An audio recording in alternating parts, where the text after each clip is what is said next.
सभी बहन भाइयों और बुजुर्गों को मेरा प्रणाम। HIRD ने मुझे इस सत्र में अपने अनुभव साझा करने के लिए आमंत्रित किया है, इसके लिए उनका धन्यवाद। मुझसे कहा गया है कि मैं आप सभी के साथ सरपंच चुने जाने से लेकर राज्य सरकार द्वारा सम्मानित किए जाने की पूरी यात्रा, उसकी चुनौतियां और उसकी सफलताओं को साझा करूं। इसलिए आज आपके समक्ष उपस्थित हूं। सबसे पहली बात तो ये है कि इस पुरस्कार में मुझसे पहले गांव वालों का अधिकार है। अगर गांव वालों ने हर कदम पर मेरा साथ ना दिया होता तो मैं कुछ भी नहीं कर सकती थी। सबसे बड़ी बात यह है कि हमारी हरियाणा सरकार इन पुरस्कारों के माध्यम से महिला सरपंचों को आगे आने और समाज में बदलाव लाने के लिए प्रोत्साहित कर रही हैं। इसी का नतीजा है कि इस समय हमारे हरियाणा राज्य में 3000 से भी ज़्यादा महिला सरपंच हैं। सोच लो, अगर आप लोग ठान लो तो राज्य में कितना बड़ा बदलाव आ जाएगा। दूसरी बात जो हम सबके मतलब की है वो ये है कि महिला सरपंच मुझसे पूछती हैं कि ये सब कैसे किया, तो मेरा तो सीधा सा जवाब होता है कि ये कोई प्रश्न पूछने की बात है। अरे जो औरत पूरा घर चलाना जानती हैं, छोटे से लेकर बड़े तक, अंदर से लेकर बाहर तक, खाने से लेकर बीमारी तक हर चीज़ का ख्याल रख सकती हैं, वो बिना किसी ट्रेनिंग के, तो उसके लिए गांव चलाना कौन सा मुश्किल काम है। बस यूँ समझ लो कि गांव आपका एक बड़ा सा परिवार है और आपको उसकी खुशहाली के बारे में सोचना है। वैसे भी यहाँ तो आपको सरकार प्रशिक्षण भी देगी और आपका हाथ बटाने वाले भी होंगे। बस आपको एक काम जरूर करना है कि चाहे कुछ भी हो, अपना फैसला खुद करना है। ये नहीं कि घर के मर्द फैसला करें और तुम घर में बैठी रहो, फिर तुम्हारे चुनने का क्या फ़ायदा। जनप्रतिनिधि होने के नाते जनता के प्रति जवाबदेही तो है ही, बल्कि एक जनप्रतिनिधि की जिम्मेदारी बहुत बड़ी होती है। जिम्मेदारी के साथ उसमें बहुत सारी बाधाएं और मुश्किलें भी आती हैं, लेकिन अगर हम सभी सरपंच गांव के लोगों की सेवा की भावना से काम करेंगे तो आपको गांव के लोगों का भी खूब सहयोग मिलेगा। मेरा अनुभव तो यही कहता है और इसी का नतीजा है कि आज मेरा गांव दूसरे लोगों के लिए एक मिसाल बन गया है। पंचायती राज संस्थाओं में महिलाओं को मिली 50% प्रतिनिधित्व और शिक्षित होने की शर्त की बदौलत में चुनाव तो जीत गई, लेकिन असली परीक्षा अब शुरू होनी थी। गांव के लिए कुछ करना है, ऐसी इच्छा तो हमेशा से ही थी, लेकिन जब पहली बार पंचायत की मीटिंग में गई तो लगा कि पुरुषादी समाज में काम करना इतना आसान नहीं होगा। इसीलिए सबसे पहले मुझे एक सरपंच की पंचायत की और ग्राम सभा के अधिकारों और शक्तियों के बारे में जानना होगा। सरकारी कामकाज के तौर तरीकों को भी समझना होगा, तभी आगे काम करने की योजना बन सकेगी। तो सबसे पहले मैंने खूब जानकारी हासिल की। सबसे पहले तो मैंने ग्राम सभा के बारे में जाना। क्या आप जानते हैं कि पंचायती राज की आधारशिला ग्राम सभा ही है और इसको संवैधानिक दर्जा हासिल है। गांव में जुड़ी सारी योजनाएं और विकास इसी ग्राम सभा पर आधारित हैं। इसकी स्वीकृति के बिना पंचायत का कोई भी निर्णय वैध नहीं माना जा सकता। अच्छा, ये बताइए ग्राम सभा से मतलब क्या है, यानी कौन लोग इसको बनाते हैं? चलिए मैं बताती हूँ। गांव में रहने वाले 18 साल से ज़्यादा के वो सभी नागरिक जिनका नाम गांव की मतदाता सूची में है, मिलकर ग्राम सभा बनाते हैं।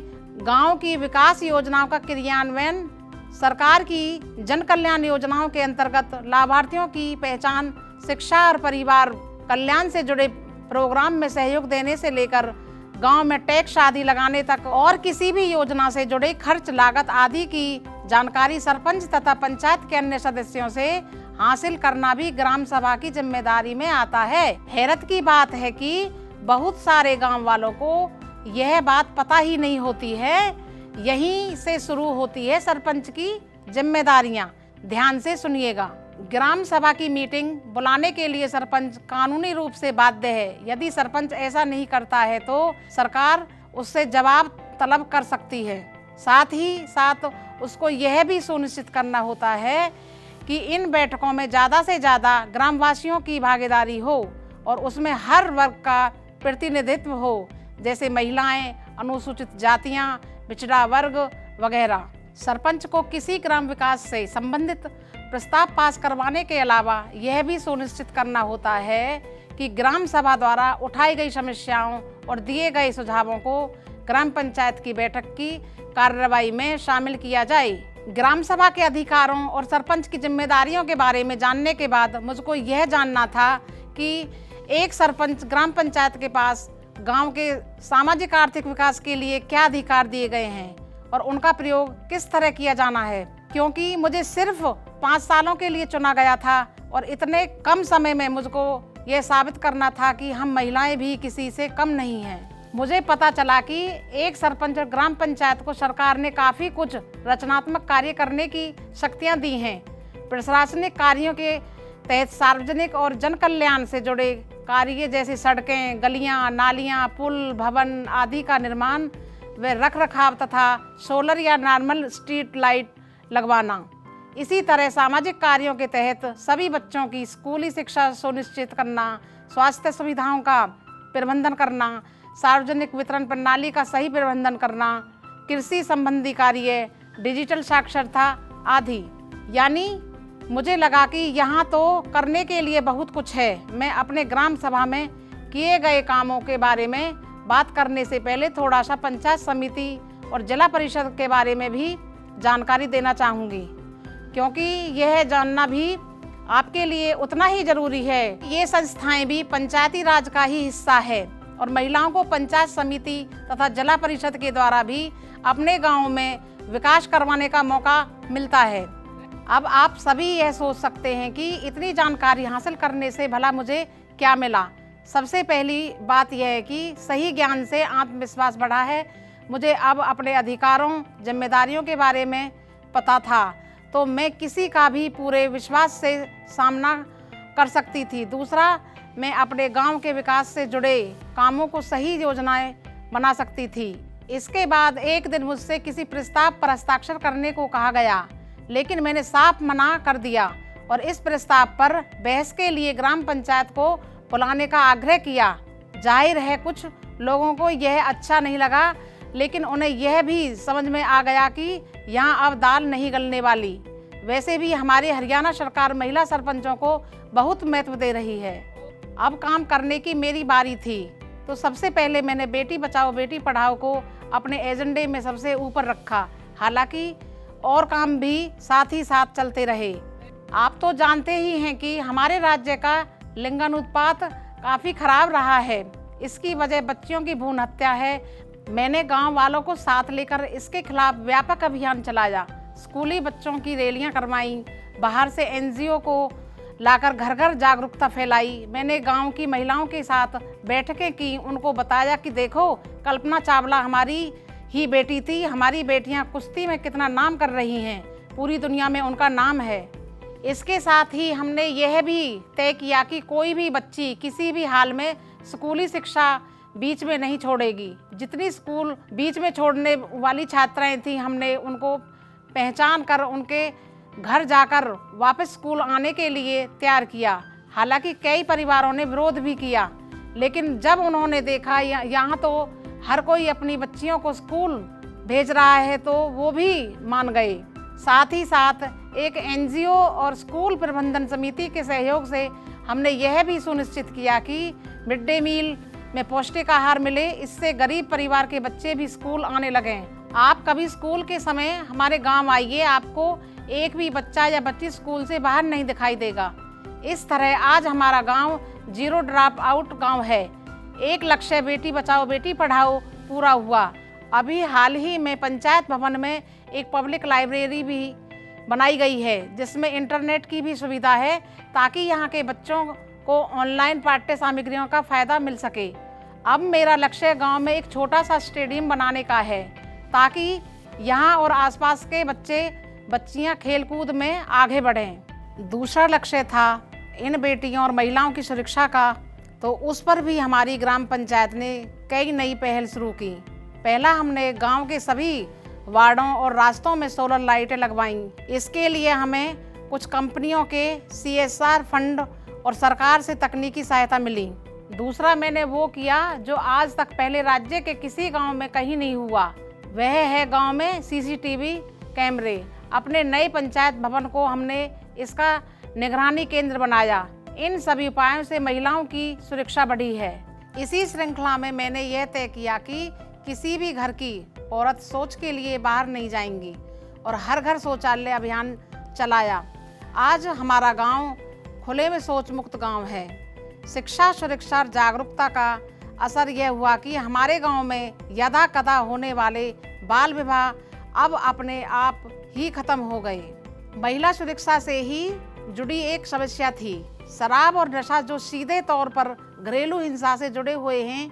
इसके लिए हमने एक अनूठी पहल की। गांव की सभी महिलाओं और युवाओं का व्हाट्सएप ग्रुप बनाकर उस पर शराबबंदी जागरूकता अभियान चलाया। काफ़ी विरोध हुआ। लोग शराब पीकर मेरे घर में के सामने गालियां बकते, डराते, धमकाते, लेकिन मैंने भी सोच लिया था इस अभिशाप से तो गांव को मुक्त कराना ही है। धीरे धीरे महिलाएं खुलकर सामने आने लगीं और आखिरकार शराब के ठेकों को बंद करना ही पड़ा। हालांकि अभी इसमें और प्रयास करने की जरूरत है। यदि आप भी अपने गांव में शराब की बिक्री पर पाबंदी लगवाना चाहती हैं तो शराब न बेचने के बारे पंचायत का प्रस्ताव ग्राम सभा में पारित करके 31 दिसंबर से पहले अपने जिले के जिला उत्पाद एवं कराधान आयुक्त कार्यालय में जमा करा दें। इस बीच ग्राम सभा की बैठक में यह प्रस्ताव पारित हुआ कि हमारे गांव में एक सामुदायिक स्वास्थ्य केंद्र बनना चाहिए ताकि आसपास के गांव भी उसका लाभ उठा सकें और यहाँ के लोगों को अच्छी स्वास्थ्य सुविधाएं मिल सकें। प्रशासन ने इस प्रस्ताव को तुरंत अपनी मंजूरी दे दी और अब तो गांव के लोगों के लिए 24 घंटे अस्पताल की सेवाएं उपलब्ध हैं। डॉक्टर और अन्य पूरा स्टाफ स्वास्थ्य केंद्र में मौजूद रहता है। दवाइयाँ हमेशा उपलब्ध हैं। बीच बीच में यहाँ अलग अलग स्वास्थ्य जांच कैंप का भी आयोजन किया जाता है, जिसमें हेल्थ चेकअप से लेकर आँखों के ऑपरेशन तक सभी कुछ होता है, वह भी बिल्कुल मुफ्त। आर्थिक रूप से कमज़ोर वर्ग के लिए तो यह एक वरदान है। हाँ, आर्थिक रूप से कमज़ोर वर्ग के लिए भी हमारी पंचायत ने काफ़ी प्रयास किया है। एक तो सार्वजनिक वितरण प्रणाली को एकदम सही तरीके से और पूरे नियम निगरानी से लागू किया जा रहा है। सबसे पहले यह सुनिश्चित किया गया कि प्रत्येक कम आय वाले ग्रामवासी के पास आधार हो ताकि बायोमेट्रिक पहचान के जरिए ईमानदारी से राशन मिल सके। दूसरा, हमने गरीब परिवार की महिलाओं के लिए स्वयं सहायता समूह भी बनाए, जिससे उनकी आय बढ़ी है। इससे महिला सशक्तिकरण भी हो रहा है। ऐसे ही हमने स्वच्छता को भी अपनी प्राथमिकता में रखा है। इसके लिए गांव में पक्की कंक्रीट की गलियां और सड़कें बनवाई हैं। नालियों को पक्का किया गया है और सभी को साफ पेयजल उपलब्ध हों, ये भी सुनिश्चित किया गया है। जहां ज़रूरत है वहां हेडपंप लगवाए हैं और पंचायत भवन में एक वाटर कूलर प्योरीफायर के साथ लगवाया गया है। हमारी कोशिश रही कि सरकार की सभी योजनाओं का ज़्यादा से ज़्यादा फायदा उठाया जाए। इसलिए गोबर, गंदगी, कूड़ा, कचरा और कृषि अपशिष्ट आदि के निपटारे के लिए हमने गांव में बायोगैस प्लांट भी लगाया है। इसका असर गांव की स्वच्छता पर पड़ा है। स्वच्छ ईंधन के साथ ही लोगों की बचत भी हुई है। दूसरी तरफ हमारा यह प्रयास भी रहा कि लोगों को सभी सरकारी योजनाओं का लाभ मिले। इसके लिए हमने कुछ स्कूली छात्रों को वॉलेंटियर के तौर पर लिया और गांव के लोगों को सरकारी योजनाओं के बारे में जागरूक करने का अभियान चलाया। यह भी बताया गया कि हर तरह की योजनाओं का लाभ गांव के कॉमन सर्विस सेंटर यानी CSC के माध्यम से ऑनलाइन भी लिया जा सकता है। आप जानते हैं कि हरियाणा सरकार ने डिजिटल इंडिया के तहत CSC स्कीम लागू की है। यह सेंटर गांव को पूरी दुनिया से जोड़ने का काम कर रहे हैं। बैंक, बीमा, रोजगार, आधार, मतदाता पहचान पत्र, पैन पासपोर्ट, आय प्रमाण पत्र जैसी ढेरों सुविधाएं बस यूं कहिए कि एक क्लिक की दूरी पर है, यानी सब कुछ ऑनलाइन है। बात लेकिन बिल्कुल सच है। कभी हमारे गांव आकर तो देखिए। हमारा मानना है कि आज के दौर में डिजिटल साक्षरता बेहद जरूरी है। इसके लिए भी हमारी पंचायत ने काफ़ी प्रयास किए। इन प्रयासों में सरकार के साथ कुछ NGO भी हमारी मदद को आगे आए हैं। हमारी कोशिश है कि गांव का प्रत्येक व्यक्ति कंप्यूटर के माध्यम से ऑनलाइन जानकारियां हासिल करने योग्य बने। मुझे उम्मीद है जल्द ही यह लक्ष्य भी हासिल कर लेंगे। वो कहावत है ना, करत करत अभ्यास की जड़मति हो सुजान, तो धीरे धीरे सभी को कंप्यूटर ज्ञान मिल ही जाएगा। किसानों के लिए तो यह सोने पे सुहागा जैसा है। घर बैठे कृषि विशेषज्ञों की राय लीजिए और मंडी के दाम भी जानिए। हमारी ग्राम सभा का हर काम, उसकी लागत, उसका खर्च और दूसरे ब्यौरे भी अब ऑनलाइन देखे जा सकते हैं। इससे पूरी प्रक्रिया में ईमानदारी और पारदर्शिता आई है। इतना सब कुछ करने में निसंदेह कुछ त्याग करने पड़े, विरोध का सामना करना पड़ा, स्वार्थी तत्वों से धमकियां भी मिली, लेकिन मैं रुकी नहीं। आज पूरा गांव मेरे साथ है, मेरा एक बड़ा परिवार है। एक नारी की ममता जब उसकी इच्छा शक्ति से मिलती है तो जबरदस्त बदलाव ला सकती है। आप में से प्रत्येक और खासतौर पर महिला सरपंच यह सब कुछ कर सकती हैं। बस ठान लो तो ये जहान, ये आसमान तुम्हारे कदमों में है। ये मेरी कामयाबी की कहानी मेरी जुबानी थी। मुझे खुशी होगी जब अगली बार आप में से कई महिला सरपंच मेरे अनुभवों से सीखकर और कुछ नया रचकर सफलता की ऐसी ही नई गाथाएं इसी मंच से सुनाएंगी। अधिक जानकारी के लिए लॉग ऑन करें हमारी वेबसाइट या फिर हमें फेसबुक या ट्विटर पर आप फॉलो करें। इस बारे में अधिक जानकारी प्राप्त करने के लिए प्रत्येक जिला मुख्यालय पर कार्यरत कार्यकारी अभियंता पंचायती राज से आप संपर्क कर सकते हैं।